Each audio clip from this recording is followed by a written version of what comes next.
অদৃশ্য হতে পারো নাই, তোমাকে আমি এক সেকেন্ডের জন্য বলতে পারি নাই হাবিবুন গাবান আইনি ওয়া জিসমি, হাবিবুন গাবান আইনি ওয়া জিসমি ওয়া আন কলবি হাবিবি লা ইয়াবিবু, হাবিবুন লাইসা ইয়াদিলহু হাবিবুন ওয়া মা লিসাওয়াহু ফি কলবি নসিবুন।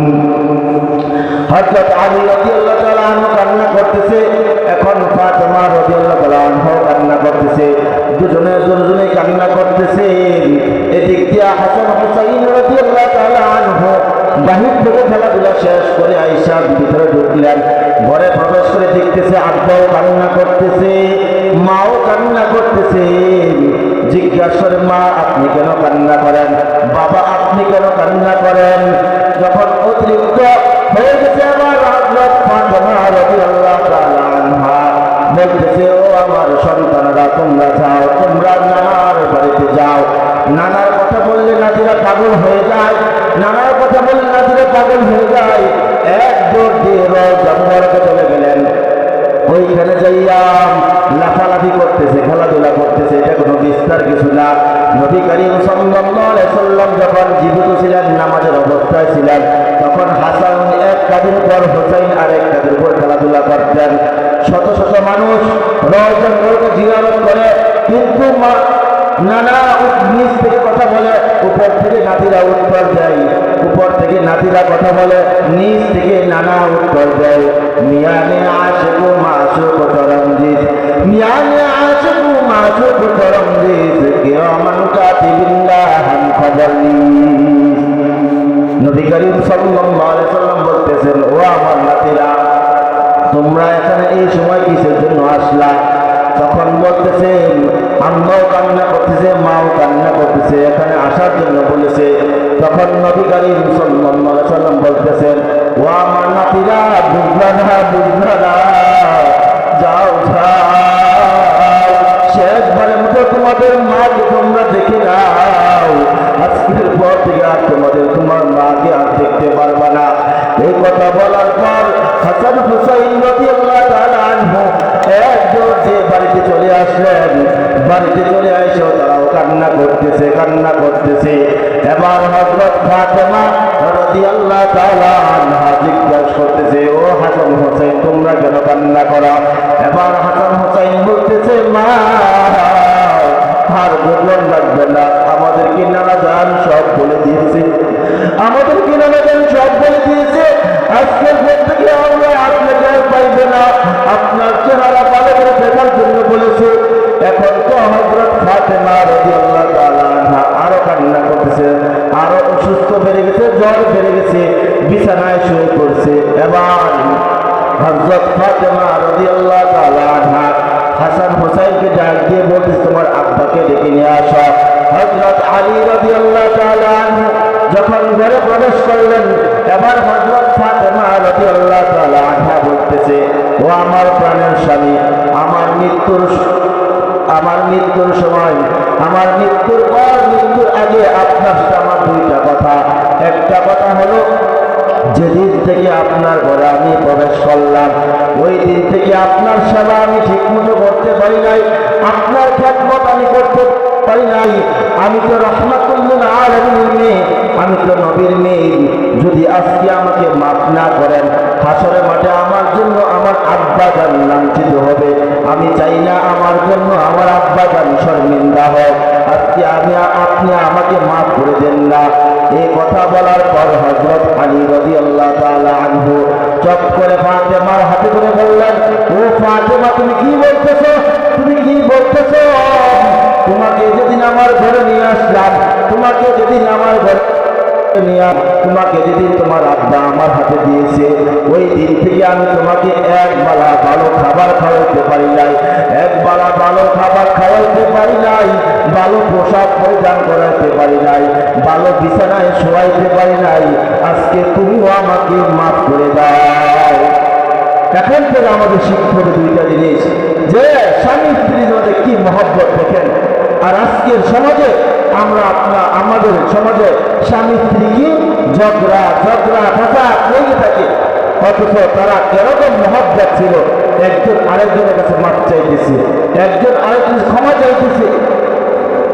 হযরত ফাতেমা রাদিয়াল্লাহু তাআলা আনহা বলতেছে, ও আলী, ও আমার স্বামী, আমার আরেকটা কথা হলো, যেদিন আমি তো অল্প সময়তে মারা যাইব, মারা যাওয়ার পর আমার জন্য আমার জানাজায় কোনো বেগানা পুরুষ রাখবেন না, আপনারা নিজেরাই দাফন করে রাতের বেলা শেষ করে দিবেন।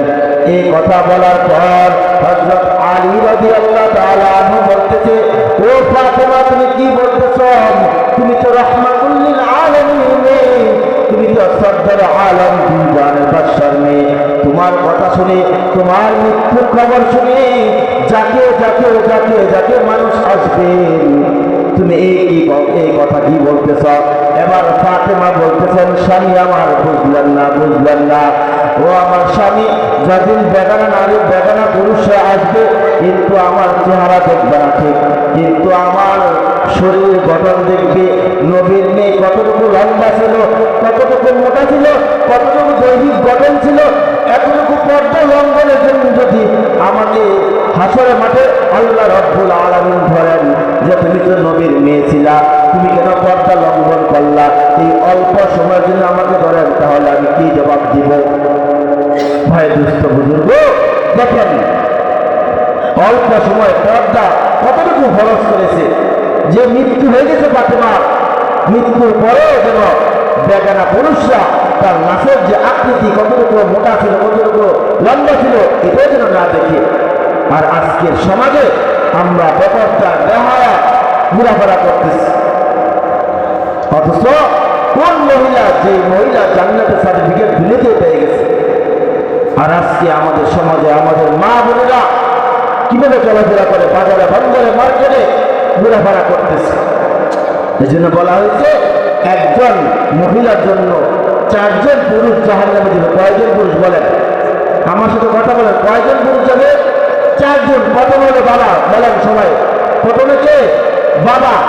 প্রথমে মেয়ের বাবা, তারপর হলো মেয়ের বড় ভাই, তারপর হলো মেয়ের স্বামী, তারপর হলো মেয়ের বড় সন্তান। যখন ওই মেয়েটা জাহান্নামে যাইবে, তখন জাহান্নামে যাওয়ার আগে বলবে, আল্লাহ, দুনিয়াতে আমাকে আমার আব্বা আমাকে পর্দা শিখায় নাই, বুরকা পরা শিখায় নাই, জাহান্নামের কথা বলে নাই। যখন বাবা মৃত্যু হয়ে যায়, তখন কার কাজের উপর দায়িত্ব আছে? বড় ভাই। বড় ভাইকে যখন বলবে যে বড় ভাই আমাকে পর্দার কথা শিখায় নাই, পর্দার কথা বুঝায় নাই, বুরকা পরা শিখায় নাই। তারপর আসে স্বামীর কাজে, যেদিন বিয়ে হয়ে যায়, তখন স্বামীর বিরুদ্ধে সাক্ষী দিবে যে স্বামীও আমাকে বুরকা পরা শিখায় নাই, স্বামীও আমাকে পর্দার কথা বলে নাই। যখন স্বামী মারা যায়, তখন বড় সন্তান বলবে যে আমার পেটের সন্তানও আমাকে বুরকা পরা শিখায় নাই, আমার পেটের সন্তান আমাকে পর্দার কথা বলে নাই। আজকে যদি জাহান্নামে যাইতে হয়, তাহলে আমি তাদেরকে নিয়ে জাহান্নামে যাইব, নাউযুবিল্লাহ। এই জন্য ভাই দোস্ত বুজুর্গ, আমরা এখনো যারা আছি, পিতা মাতা বড় ভাই সন্তান আছি, যারা এখনো পর্দা করে না, তাদেরকে পর্দার কথাগুলো বলা, বুঝানো। যদি আপনি না বলেন, তাহলে কিন্তু হাসরের মাঠে আপনাকে ধরবে। আর যদি আপনি বারবার বলতে থাকেন, আপনার চেষ্টা আপনি করে যাবেন, একদিন তো আল্লাহর কাছে বলতে পারবেন যে আল্লাহ, আমরা বলেছিলাম, তারা মানে নাই। কিন্তু আপনি একদিনও বললেন না, তাহলে কিন্তু এটার জন্য হাসরের মাঠে আল্লাহর কাছে ধরা খাইতে হবে। এই জন্য ভাই দোস্ত বুজুর্গ, আমাকে আপনাকে আল্লাহ রাব্বুল আলামিন কিসের জন্য পাঠাইলেন? একমাত্র তার ইবাদত বন্দী করার জন্য। আজকে তো আমরা দুনিয়ার এত ব্যস্ততা হয়ে গেছি, আমার নামাজের জন্য, আমার ব্যবসার জন্য আমার নামাজ ছেড়ে দিলাম, আমার ব্যবসার জন্য আমি নামাজ ছেড়ে দিলাম। আমি একটা ঘটনা বলে শেষ করে দিব। ইব্রাহিম বিন আদহাম বলকের বাদশা ছিল, বিশাল বাদশা ছিল ইব্রাহিম বিন আদহাম। তো একদিন বাইর হয়েছে শিকারের জন্য।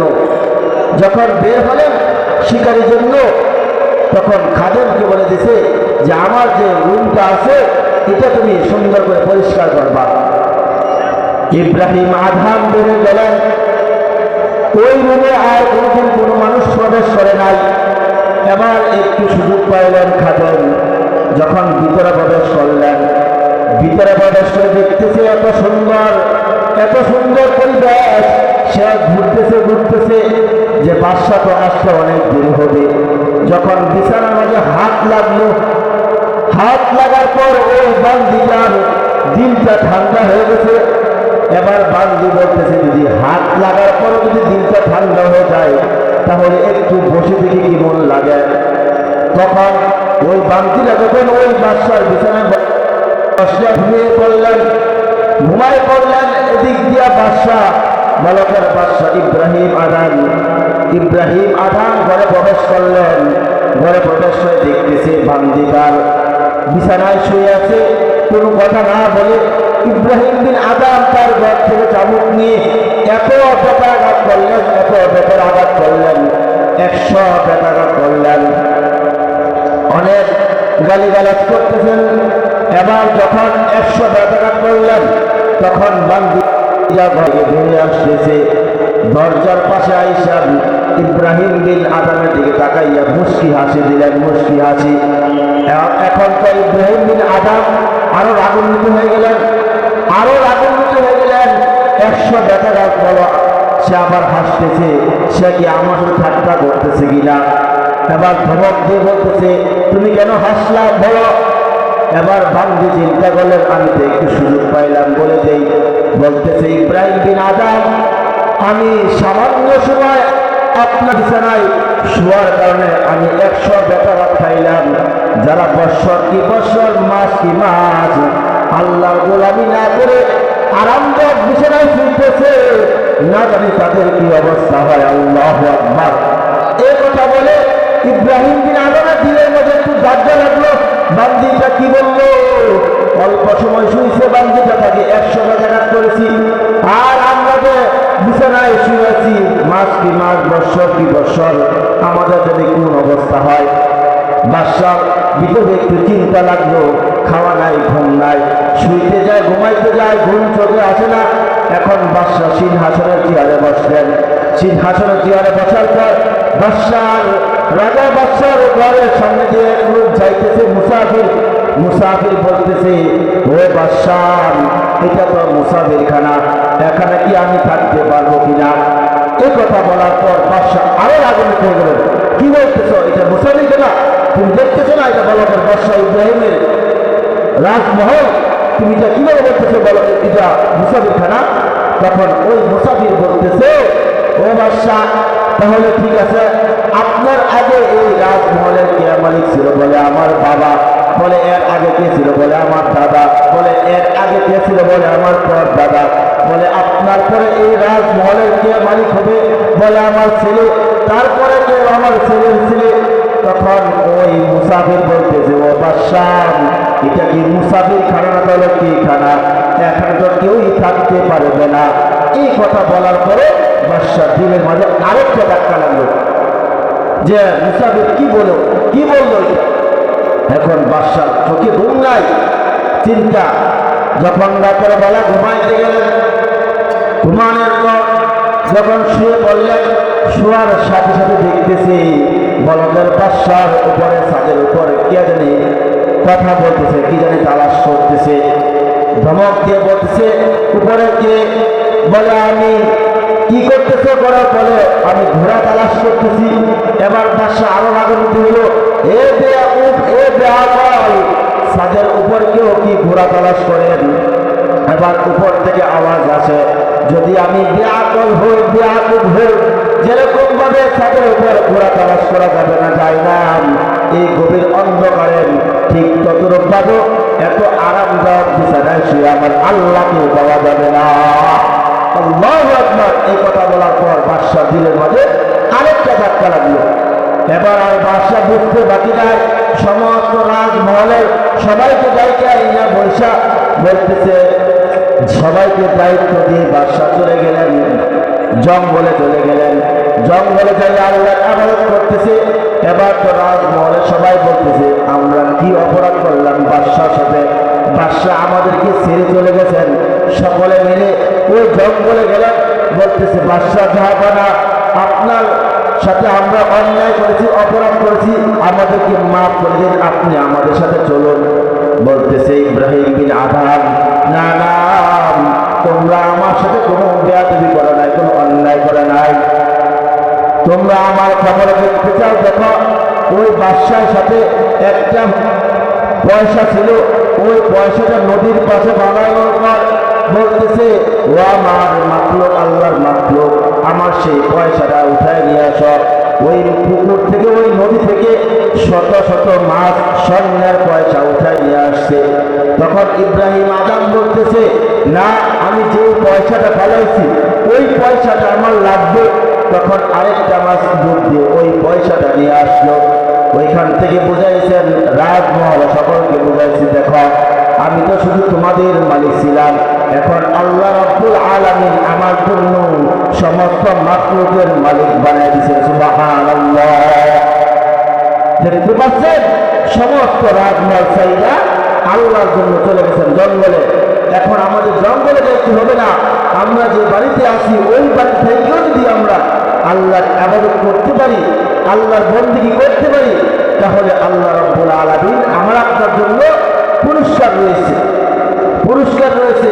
ভাই দুস্থ বুজুর্গ, এই জন্য আসুন, এখন সময় আছে। কোন দিন জানি কার মৃত্যু চলে আসে কেউ বলতে পারবে? বলেন, দুনিয়াতে আসার কি একটা সিরিয়াল আছে? যাওয়ার কোনো সিরিয়াল আছে? কোনো সিরিয়াল নাই, কোনো সিরিয়াল নাই, যাওয়ার কোনো রাস্তা নাই। কোন দিন কার মৃত্যু কোথায় হবে এটা কেউ বলতে পারবে না। এই জন্য আমার আপনার সর্বহালতে তওবা করতে হবে।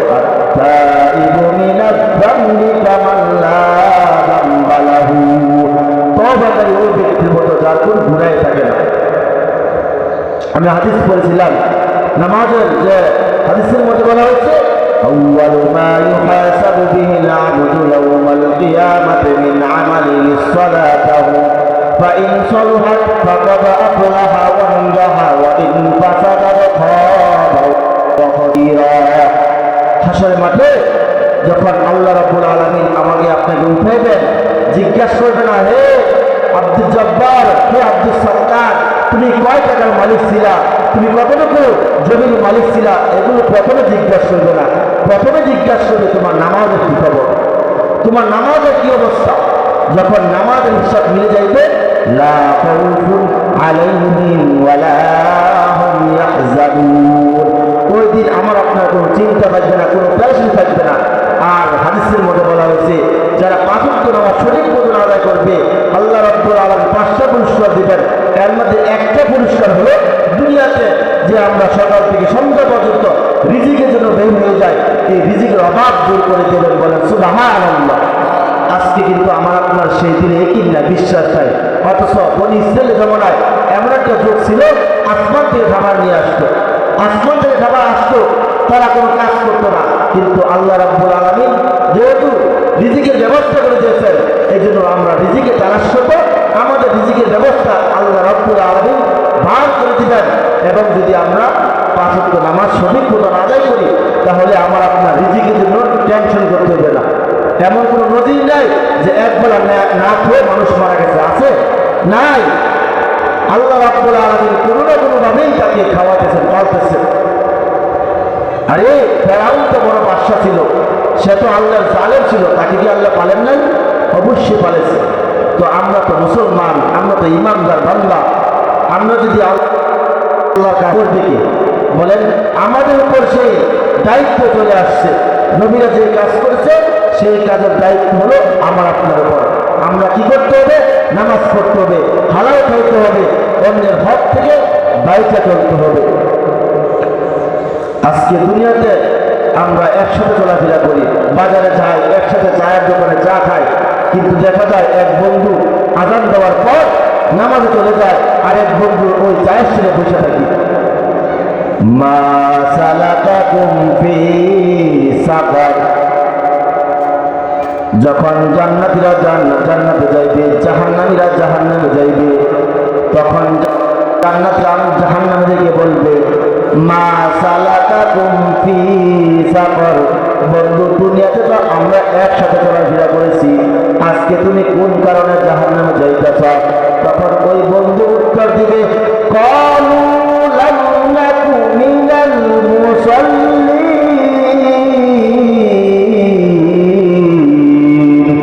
দুনিয়াতে আমরা নিয়মিত নামাজ আদায় করতাম না, ওয়া লাম নাকু নুত'ইমুল মিসকিন,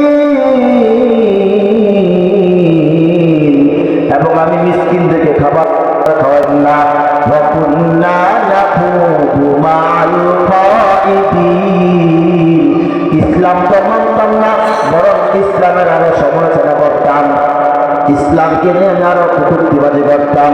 وَكُنَّا نُكَذِّبُ بِيَوْمِ الدِّينِ কিয়ামতকে অস্বীকার করতাম। হাত্তা আতানাল ইয়াকিন অবশেষে আমার মৃত্যু চলে আসলো। ভাই দুষ্ট বুজুর্গ, একবার আল্লাহর পক্ষ থেকে ডাকা হয়, আরেকবার রাসূলের পক্ষ থেকে ডাকা হয়, হাইয়া আলাস সালাহ, হাইয়া আলাস সালাহ, আসো নামাজের দিকে আসো, কল্যাণের দিকে আসো। ভাই দুষ্ট বুজুর্গ, আল্লাহ রাব্বুল আলামিন আমাকে আপনাকে দৈনিক 5 বার ডাকতেছে, কিন্তু আমরা সেই 5 বার তাকে সাড়া দিতেছি না। একটুখানি নেকের তরে রোজ হাসরের মাঠেতে বাবা ঘুরবে ছেলের পিছে, ছেলে বাবা রাজনীতি। একটুখানি নেকের তরে রোজ হাসরের মাঠেতে বাবা ঘুরবে ছেলের পিছে, ছেলে বাবা রাজনীতি। এমন কঠিন দিনে আল্লাহ কিন্তু সইবে না। ঠিক মতো পড়িলে নামাজ জান্নাত তোমার ঠিকানা, ঠিক মতো পড়িলে নামাজ তোমার ঠিকানা। ঘুমের চেয়ে নামাজ ভালো, আর তুমি ঘুমাইও না। ঠিক মতো পড়িলে নামাজ জান্নাত তোমার ঠিকানা, ঠিক মতো পড়িলে নামাজ জান্নাত তোমার ঠিকানা। কথা বলে ঠিক ঠিক না? যদি আপনি সঠিক মতো নামাজ পড়ি, সঠিক মতন রোজা রাখি, সঠিক মতন হালাল খাই, তাহলে দিনের যদি বিশ্বাস থাকতে পারে, হতে পারে আল্লাহ আমার নামাজকে কবুল করতে পারেন, দোয়াটা কবুল করতে পারেন। যদি আমি হারাম খাই, অন্যের হক নষ্ট করি, অন্যের উপর জুলুম অত্যাচার করি, তাহলে এই নামাজ আমার আপনার কোনো কাজে আসবে না।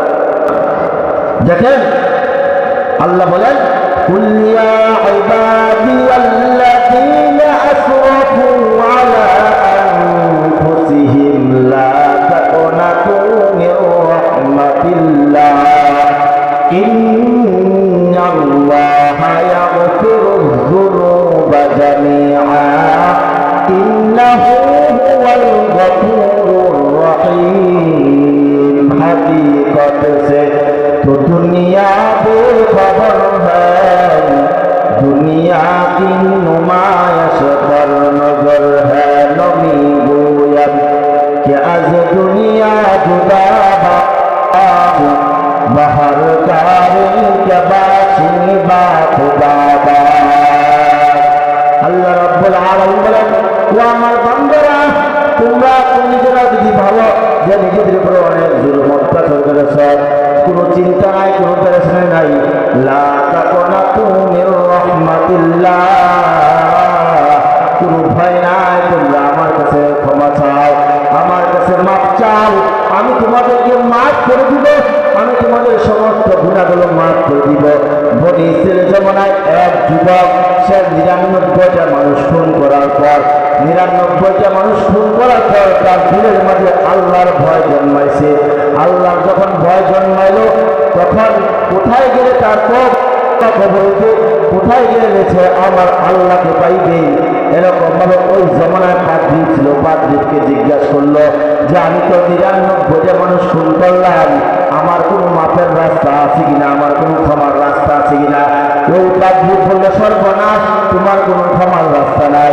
ওই যুবক ওই পাদ্রীকে হত্যা করে ফেলল, এখন 100 মানুষ খুন করলো। এখন তার দিলের মাঝে যে আকাঙ্ক্ষা, আমি কোথায় গেলে আমার আল্লাহকে পাইব। তখন লোকেরা বললো, যাও অমুক গ্রামে অমুক আলেমের কাছে যাও। এই সন্ধানকে যুবকটা বাড়ি থেকে রওনা হলো, কিন্তু পথের মাঝে তার মৃত্যু চলে আসলো। এখন তো 2 দল ফেরেশতা, একদল ফেরেশতা আযাবের ফেরেশতা, আর একদল ফেরেশতা জান্নাতের ফেরেশতা। তার রূহটা কোন দলের ফেরেশতারা নিয়ে আসবে, কোন দলের ফেরেশতারা নিয়ে আসবে, তারা ঝগড়া করতেছেন। আল্লাহ রাব্বুল আলামিন সমাধান দিলেন, দেখো বান্দা, বাড়ি থেকে যে রওনা হয়েছে সে কি তওবার রাস্তায় আগায় আছে না তওবার রাস্তা পিছনে আছে? এখন যখন মাপতেছে আল্লাহ রাব্বুল আলামিন জমিনকে আদেশ করলেন, ও জমিন তুমি সংকীর্ণ হয়ে যাও। জমিনটা খাটো হয়ে গেল। এখন ফেরেশতারা মাপতেছে তওবার রাস্তা বান্দারা আগায় গেছে। এবার বান্দার রূহটা জান্নাতের ফেরেশতারা নিয়ে গেল। সুবহানাল্লাহ। দেখেন ওই যুবক 100 মানুষ খুন করার পরে তার দিলের মাঝে কি যে আমি আমার আল্লাহকে কোথায় পাইব? আল্লাহ আমাকে আপনাকে একটা উসিলাতে মাফ করে, বলেন ঠিক না? বলেন তো আমার আপনার এই ইবাদত দিয়া আমি আপনি জান্নাতে যেতে পারবো না? আমরা যে ইবাদত করি আমাদের সেই ইবাদতের গ্যারান্টি দিতে পারবো না যে আমার নামাজ দিয়ে আমার রোজা দিয়ে আমি জান্নাতে যাইব না। আল্লাহ যদি কবুল করেন, আল্লাহ যদি নিয়ে যান তাহলে যাইতে পারবো। তো ওই বান্দাকে আল্লাহ রাব্বুল আলামিন একটা উসিলা দিয়ে মাফ করেছেন। মুসা নবীর জামানায় মুসা নবীর বিরুদ্ধে কি সাক্ষী দিছিল? কারণ কি বলছিল? মুসা নবীর বিরুদ্ধে সাক্ষী দিতে এক মহিলা বলছিল যে বলবা যে মুসা নবী জিনা করেছে, বলেন নাউজুবিল্লাহ। যখন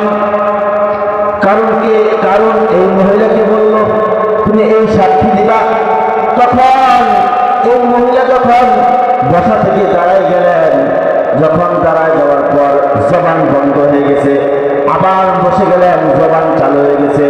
এরকম ভাবে তিনবার যখন দাঁড়াইলেন জবান বন্ধ হয়ে যায়। চতুর্থবার দাঁড়ানোর পর বলতেছে মুসা নবী পবিত্র নবী। সুবহানাল্লাহ। এবার আল্লাহ রাব্বুল আলামিন কিছু বললেন, হে আল্লাহ কারণকে আমার হাতে দিয়ে দেন। যখন কারণকে দিল, এবার মুসা নবী বলতেছে ও মাটি কারণকে ঘিরে ধর। মুসা নবী যখন বললে কারণকে ঘিরে ধরার জন্য মাটি কারণকে কোমর পর্যন্ত খেয়ে ফেলল।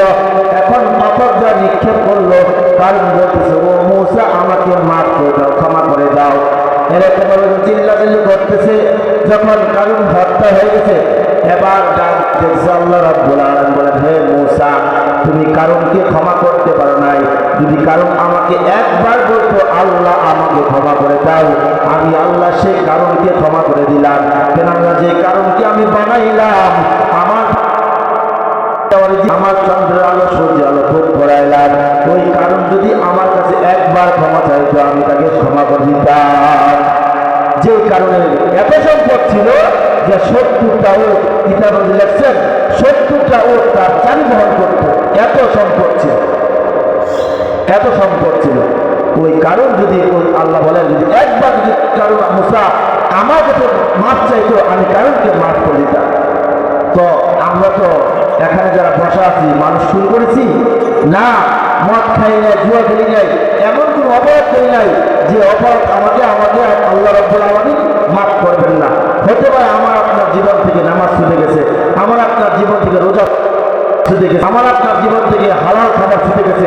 এই জন্য আল্লাহর কাছে ক্ষমা চাইতে হবে। যদি ক্ষমা চান লা তাকুনাতু মির রাহমাতিল্লাহ, আল্লাহ রাব্বুল আলামিন বলেন যে বান্দা তোমরা আমার রহমত থেকে নৈরাশ হও না, আমার রহমত থেকে নৈরাশ হও না।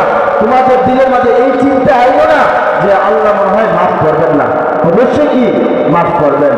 বাদশাহ যুলকারনাইন বড় বাদশাহ ছিল, তার সন্তানদেরকে বলে গেছিলেন যে আমার মৃত্যুর পর বাজার দিয়া খাটিয়া নিয়ে যাইবা এবং 2টা হাত বাহিরে রাখবা।